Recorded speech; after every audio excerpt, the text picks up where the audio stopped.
Bonjour à tous, Théodore Bricou, technico-commercial secteur Doulan et Hesdin. Bonjour, David Boucher, référent technique à la ferme pilote. Bienvenue pour un nouveau Carrément Plaine spécial céréales.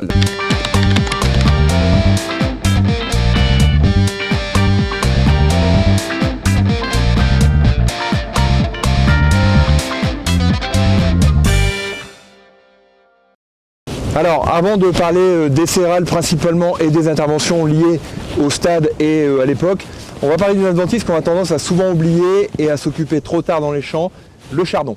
Les chardons, majoritairement dans la région, ils arrivent à des stades de 6-8 feuilles, même sur des nouvelles levées sur les labours, ce qui veut dire que tout simplement, ils ont dépassé leur autonomie alimentaire et ils vont désormais donner de l'énergie au rhizome chaque jour qui passe grâce à la photosynthèse. Le mauvais réflexe qu'on a, c'est de continuer à s'en occuper très tard avec des hormones, alors que tout bêtement on va perdre 2 mois pendant lesquels ils vont donner de l'énergie au rhizome. Donc notre conseil actuellement, c'est de s'en occuper tout de suite avec des bases sulfo, exemple du méthsulfuron. Forcément il y aura des relevés de chardon, c'est tout à fait normal, c'est une vivace, quand elles se sont attaquées et stressées, elles relancent des nouvelles bases de départ. Et à ce moment-là, d'accord, vers le stade 2 nœuds, dernière feuille, on reviendra avec des hormones. Mais l'important pour toute vivace, c'est de les gérer en 2 ou 3 fois dans l'année, de moyens chimiques ou mécaniques. Donc on se retrouve ici sur la plateforme variétale de Guigny. Donc il y a une plateforme en blé, une plateforme en escourgeon un peu plus loin. Pour le blé, c'est un semis après maïs. Et donc ça a été implanté le 17 octobre. Au niveau du semis, donc il n'y a pas eu de désherbage sûr, étant donné les conditions météo annoncées. Par contre, il y a eu un désherbage de post-levée à base de prosulfocarbe, clodinafop, flufénacet et DFF. Au niveau de la sortie d'hiver, donc pour l'instant il y a eu 2 passages d'azote de fait, dont le premier avec un apport soufré, et il y a eu un premier régulateur également. Enfin, pour revenir sur l'aspect des vitrines variétales, l'objectif ici est de pouvoir comparer les variétés entre elles, et donc au niveau des lignées et des hybrides, que ce soit en escourgeon ou en blé, et aussi de les mettre dans un milieu qui est vraiment propre au secteur, donc le secteur ternois, montreuillois, afin d'analyser leur comportement. Et d'ailleurs, nous aurons le plaisir de vous inviter à venir les visiter en début d'été, au stade où vraiment on peut tirer des résultats. Alors le stade sur la plateforme ici, on est à peu près autour de 1 cm, ça dépend des variétés bien entendu.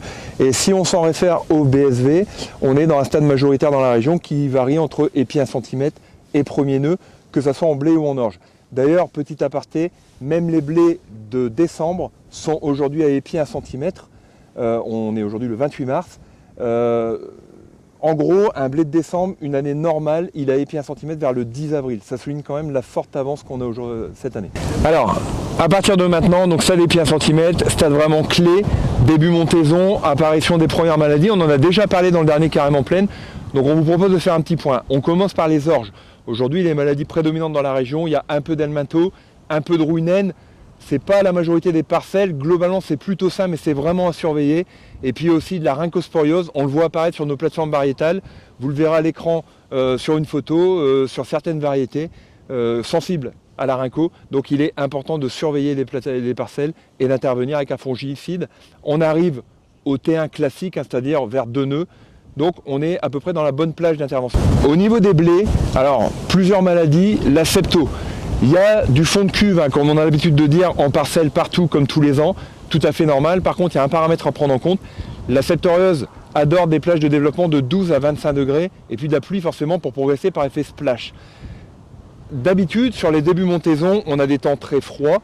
Or là, on a de la douceur permanente. Même s'il y a du vent, vous l'entendez autour de nous, et on parle d'intervention, il faudra quand même réussir à trouver des créneaux pour mettre les pulvées dans les champs. Ça, c'est une autre histoire.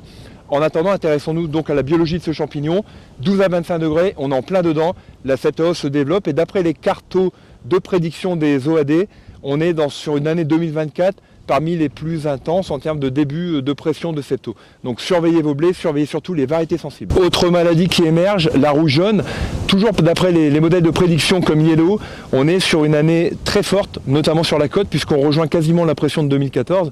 C'est vous dire qu'on a un risque rouge jaune important, mais le risque, c'est pas tout. Il y a aussi les conditions météo qui vont faire qu'elle va se développer ou non. Là encore, on est sur une maladie explosive, donc il faut être tout le temps dans les parcelles, surveiller surtout les variétés sensibles, Ténor, Campesino, Complice, Garfield, Prestance. ces variétés-là, parmi d'autres bien entendu, méritent d'être surveillées plus que d'autres. Et puis autre maladie qu'on n'a vraiment pas l'habitude d'aller observer, mais cette année on est sur une année quasiment record, le pied inverse. Il y a des situations particulières, hein, les blés sur blé, les terres lourdes, allez voir aussi les variétés selon la sensibilité, on va afficher la grille de sensibilité variétale. On n'a pas l'habitude de le voir, donc on ne le suit pas forcément, ça peut occasionner un peu de nuisibilité. Par contre, il est important quand vous verrez cette petite brûlure en forme de tache de cigarette sur la tige, épluchez le blé, s'il n'y a rien en dessous et que le reste de la tige est net, ce n'est pas du pied inverse, c'est pas grave. Si jamais la tige est impactée jusqu'au cœur, c'est du pied inverse. Il faut intervenir préférentiellement avec du cyprodinil. Transition justement sur la protection phyto. T1 ou pas T1, c'est la question qu'on se pose toujours puisqu'on a connu quand même beaucoup de printemps secs sans pression maladie. Là on est quand même sur une configuration un petit peu hybride, hein, entre des premiers blés qui vont avoir une grosse pression maladie, des derniers blés qui auront une pression maladie somme toute assez négligeable. Donc on va gérer à la parcelle. Donc l'intérêt du T1, il y a un intérêt économique à calculer, mais il y a toujours quelques cathos à aller chercher avec une protection T1. Et surtout ce qui est important aujourd'hui dans un contexte de résistance globale des maladies, c'est d'éviter d'apporter une solution T2 classique, vous savez, le traitement dernière feuille, sur des champs qui sont déjà fortement impactés et sur lesquels on met les molécules sous pression et sous pression de sélection de résistance. Alors, si vous avez déjà une forte pression septo, on a déjà vu des parcelles avec 100% des F3 du moment qui sont impactés à un stade premier nœud certes, mais quand même, c'est déjà tôt. Alors là, il faut venir directement avec des triazoles les plus efficaces possibles, type du metconazole. On essaie toujours de les associer avec des produits de contact multisites, soufre, folpel. Ça, c'est pour baisser la pression de sélection sur les septorioses qui sont résistantes. Et puis, si vous avez un champ qui est pour le moment sain, mais que vous souhaitez le conserver et éviter d'utiliser trop de fongicides classiques, il y a des solutions de biocontrôle qui marchent très bien.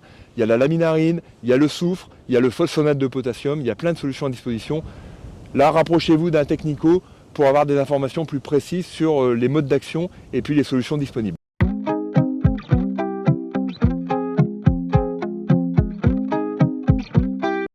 Merci Théodore pour ce petit tour de plaine très venteux.